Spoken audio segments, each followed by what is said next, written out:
"Get that junk out of my house, you're just as useless as he was." The funeral reception was still half full when it happened.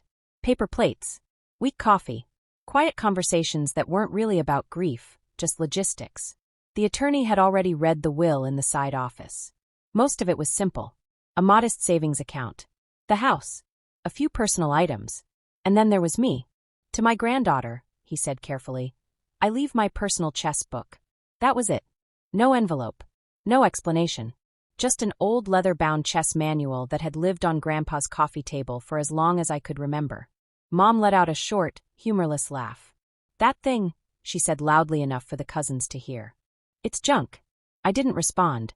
When we got home, she didn't even put it down gently. She snatched it from my hands in the hallway. "Get that junk out of my house," she snapped. "You're just as useless as he was, holding on to dead weight."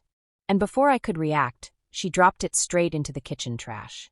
The lid shut with a hollow plastic thud. The cousins pretended not to see. I stood there for a moment. Not angry. Not shocked. Just finished. That was the moment I stopped arguing. It's strange how quickly people decide your worth. Have you ever been underestimated before anyone knew the full story? If that's happened to you, you can like this video, subscribe, or share your experience in the comments. Because what happened before sunrise changed everything. The house was silent by midnight. Mom had gone to bed after making a show of rearranging her kitchen cabinets. The same kitchen Grandpa paid off 30 years ago.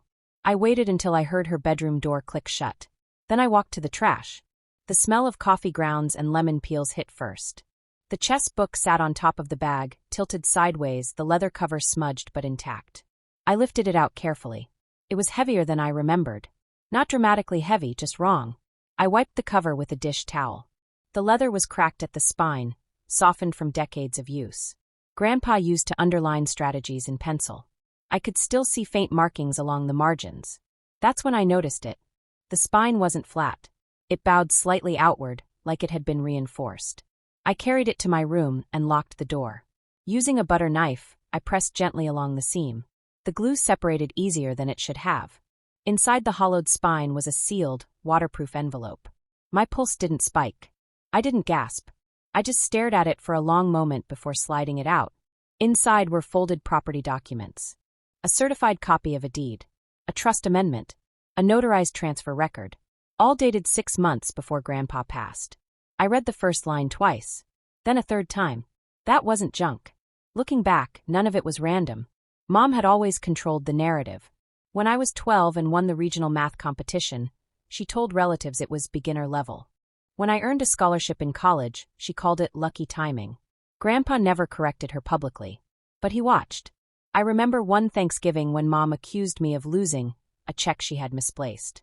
She searched my room in front of everyone. The check was later found in her own purse. No apology. Just silence.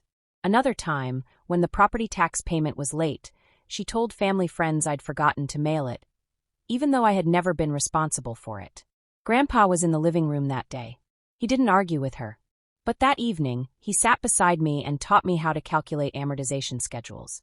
"Always understand the numbers yourself," he said quietly. "People can't twist what you can prove." At the time, I thought it was about math. Now I knew it wasn't.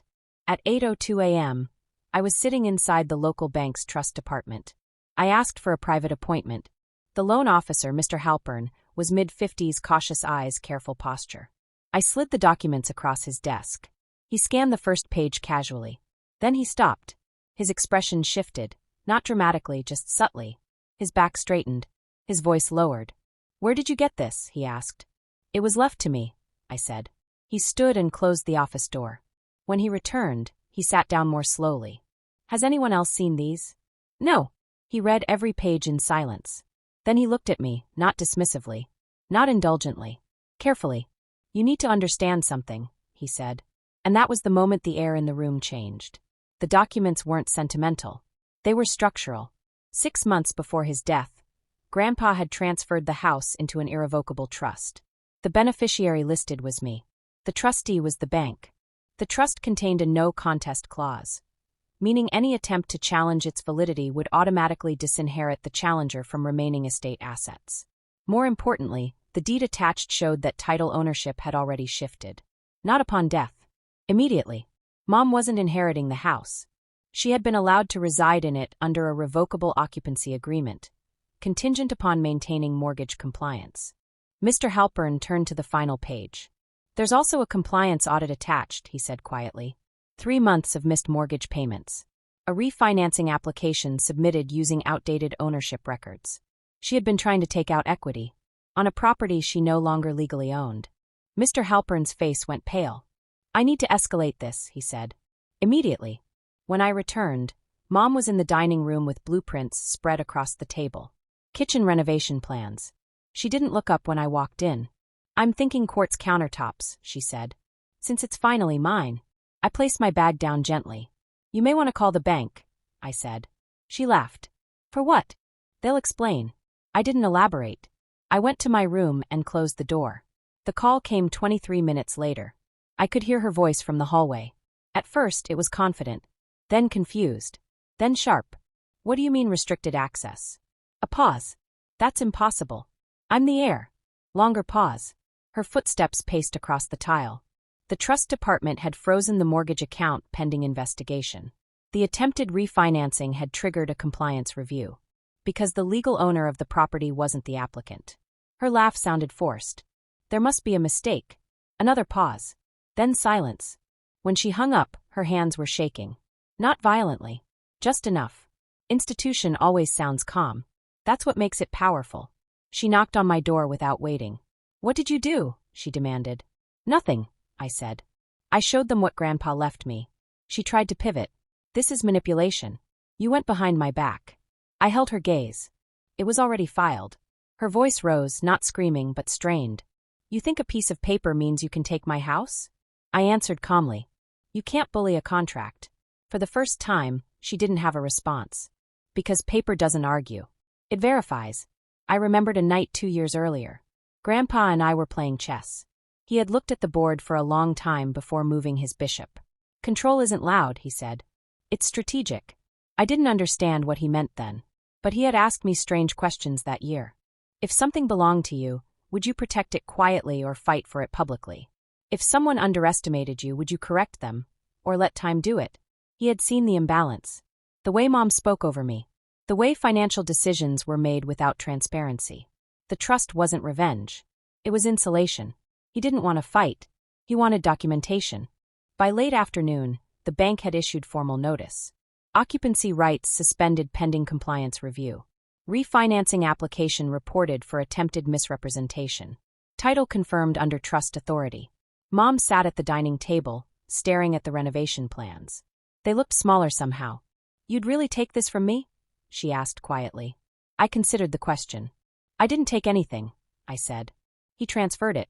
There was no screaming. No dramatic exit. Just paperwork moving forward. The house was no longer hers to leverage. And never had been. That night, I placed the chess book on my desk. I repaired the spine carefully. Not to hide anything, but to preserve it. Mom avoided me for days. The bank handled the rest. Compliance reviews. Payment restructuring. Legal clarification. It was slow. Deliberate. Final. She had called it junk.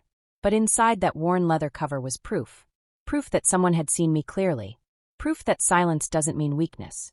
Proof that documentation outlasts opinion. Grandpa didn't argue with her.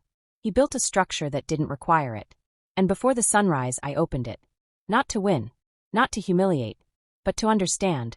She thought the chess book was worthless. It turned out to be the only thing in that house that was ever truly mine.